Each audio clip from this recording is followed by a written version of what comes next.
উনি হাতড়া করছি বুঝছেন নি বিসমিল্লাহির রহমানির রহিম আইয়েন শাক করেন আফুরা ভাইয়ারা আগ করেন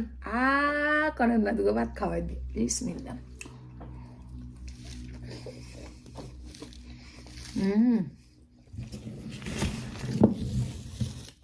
সাদুসা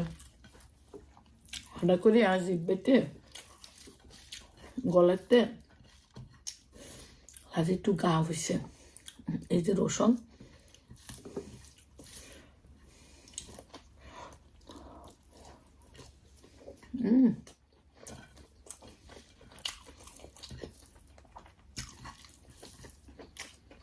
সে স্বাদ আল্লাহর নিয়ামত হইছে